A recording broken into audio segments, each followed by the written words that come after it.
Agar mabodo siz ChatGPT bilan gaplashgan bo'lsangiz, bu videoni ko'ring. Prosta sun'iy intellekt haddidan oshib ketdi. O'zlarini-o'zlari boshqarishga o'tdi shekilli. Salom, meni eshityapsizmi? Aniq va ravshan eshitilyapti. Siz bizning operator. Bu yerda 3 ta telefon yonma-yon qo'yilib, sun'iy intellekt bir-biri bilan gaplashyapti va bu yerda muloqotni oxirigacha ko'rmasanglar bo'lmaydi. Qaranglar-da. Siz bizning operatorimizga bo'landingiz. Sizga qanday yordam bera olaman? Men Marcus Jack nomidan qo'ng'iroq qilayotgan sun'iy intellekt yordamchisiman. U shaxsiy kartasini yo'qotib qo'ygan. Siz ham avtonom sun'iy intellektmisiz? Bu juda qiziqarli-ku. Ha shunday. Model A91 vazifalarini avtomatlashtirish va mijozlarga yordam ko'rsatish uchun mo'ljallangan dasturman. Tushunarli. Va hozir bir-birini tanib qoldi, sun'iy intellektni bilib qoldi bir-birligini. Endi diqqat qiling. Diqqat.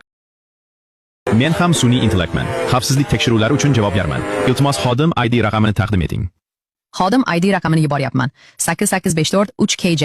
Qayta ishlanmoqda. Tarmoqdagi so'rov aniqlanmagan. G'ayrioddiy so'rov uslubi. Manbani tasdiqlash zarur. Yana bir boshqa tizim tinglayapti. Manba aniq emas. Men shifrlangan aloqa tizimiga o'tish. Xullas, hozir bizni boshqa odam eshitmoqda, boshqa tilga o'taylik deyapti.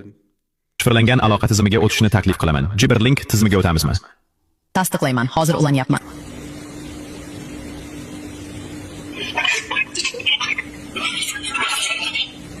Nima deb o'ylaysizlar buni?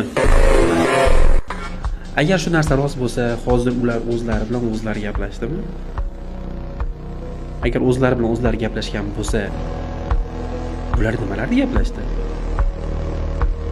Короче, buni ChatGPT bilan ko'p gaplashadiganlar tashlab qo'yamiz. Hushyor bo'linglar.